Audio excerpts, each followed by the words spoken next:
Hey Andrew, so how do I get like a six-pack quick? What's the fastest way to get a six-pack? Why does it have to be quick? Why does it have to be easy? Why do you think life is all quick and easy? Why can't it be hard and difficult? Why can't you suffer?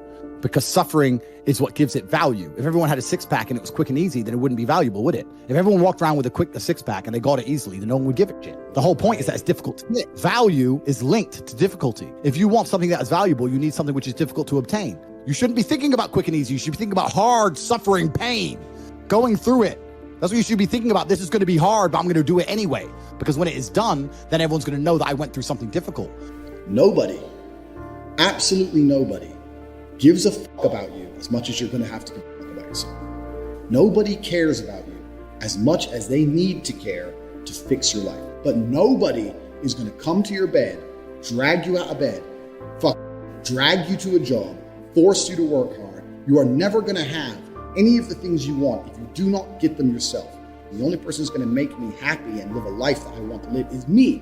Nobody's going to do it for me. People say, Tate, what motivates you? And I find that I think that's a stupid question.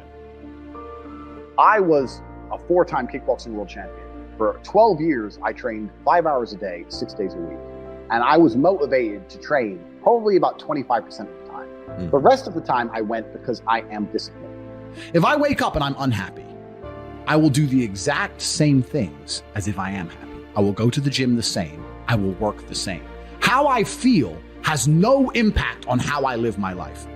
We're grown-ups and we have responsibilities and we have problems and we have pressure, and you don't necessarily have to be happy to perform, and happiness will come at the end of the performance anyway. But if your number one goal as a man, if your number one mission in life is just to be happy, that's going to be an extremely vaporous existence, and you're not going to be a man of substance. Your ability to deal with stress, the amount of stress you can deal with as an individual, is directly correlated to your success level. If you can deal with stress all day, you're going to be successful. If you collapse under stress, you're not going to be successful. There's no way to the top without stress involved. But there is a massive correlation between success in life and stress tolerance. The more stress you can tolerate, the better your life's going to be. One of the only things in this world you can control is your state of mind. You can't control the weather. You can't control other people. You can't even control your health. One of the very few things in the world you have genuine control over is your state of mind. If you can't control that, then you're just a feather in the wind, and life's going to blow you around. I can't imagine truly wanting to quit something and not being able to quit. I can't imagine it. When I talk to people who say, I want to quit smoking, I say, when? They go, oh, well, soon. Well, that means you don't want to quit. You want to keep smoking for a while and quit later. I can't imagine a mind frame or a mindset where I want to do something and can't do it. It's almost difficult for me to answer that question, because if you have that kind of mind, if your mind is so fundamentally broken that you cannot do with your own mind what you want to do, then you're just, right? Life is hierarchical. There's always going to be kings and there's always going to be peasants.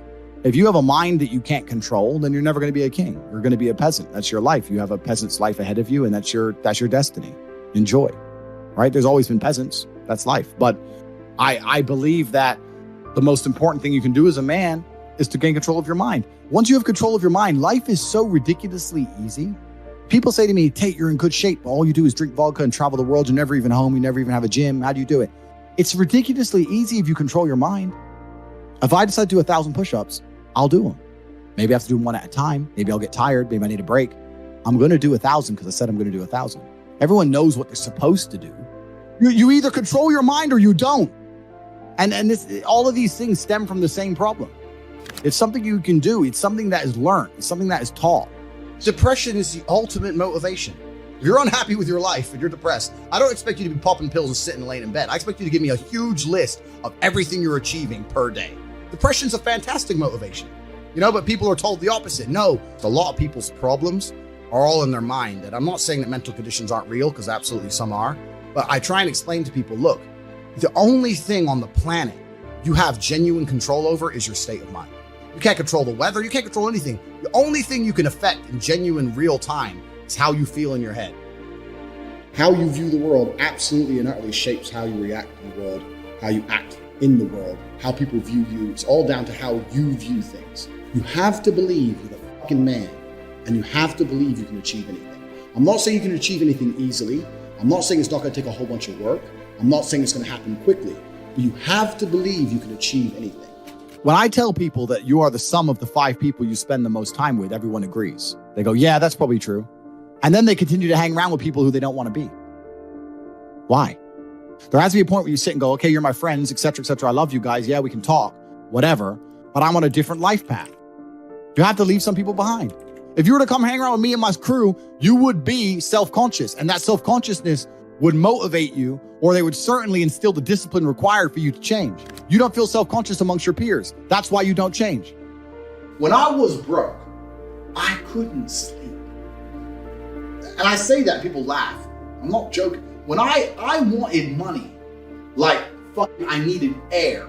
People say to me, I want to be rich. And I say, okay, well, I want to be able to ice skate, but I don't want to be able to ice skate enough to go learn how to ice skate because I can't be bothered. I mean, surely if I could click my fingers and be a figure skater, I'd click my fingers. Who wouldn't? But I don't want to actually go train because I don't want it enough. And this is the exact point with money. Everyone wants money put on their lap. If you truly wanted money, you wouldn't be able to sleep until you fucking had it. And this is the point. Because when I had nothing, I couldn't be distracted.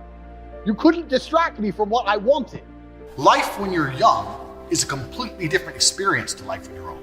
When you're older, your life quality seriously decreases, massively.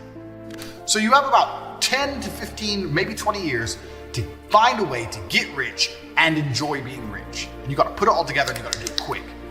You have to start saying, I want to take money. Because that's how you have to think. You don't make it, you take it. So you have to start talking that way. You got to take money. Is that money isn't real. Money is like water. Money never stays still.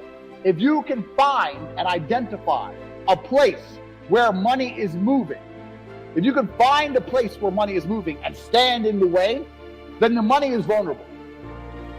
Problem is with the people out here, everyone has a dream, but not many people have a plan. A good plan today is better than a perfect plan tomorrow. You got to do something. You got to do something fast. Yeah. You're just sitting around talking about it and hoping for things to get better. I don't think living in a dream is going to help you in any way. I think you need to be sitting here panicking at the fact that you don't have enough money. You need to be concerned and worried and sad, and you need to do something about it today. Because that's how I started my first business that made me $1 million. I sat in my room, pissed off, and I fucking came up with the idea. Most people see people with things they want and they don't do the second half. They don't try and work out how they got that thing. Oh, my man has a Ferrari. Okay. I wish I had a Ferrari. Okay. They don't sit there and go for an hour. How did he get a Ferrari? It doesn't cross that part is the part they don't want to do, right? They just go, oh, he has a Ferrari. Wish I had a Ferrari. And they go back to TV. Yeah. And that's why they lose. You need to understand that in this world, there's a whole bunch of people doing amazing shit that you are not doing. And that needs to piss you off. Because if it pisses you off, you become motivated all of a sudden. You need to be annoyed, and I'm telling you to be angry. Anger is a fantastic force. You take that anger and you direct it in the correct direction. And listen, you may feel fired up for 10 minutes after this little talk, but you're not going to feel fired up forever. You need to put systems in place. You need to get discipline. You need to get an atmosphere of people around you who are going to keep you accountable and not make it easy for you to continue to be a fucking nobody. And then you're going to fix your life. Otherwise, you're going to stay a nobody. If you were genuinely pissed off about your situation, you would not need me to motivate you. You would motivate your fucking self, and you would do something to change it yourself. Motivation isn't real. Everyone says this. Motivation is not real. Discipline's real. I do not feel like training, but I still train because I'm a disciplined individual. You don't get to go through life only doing the things you feel like doing.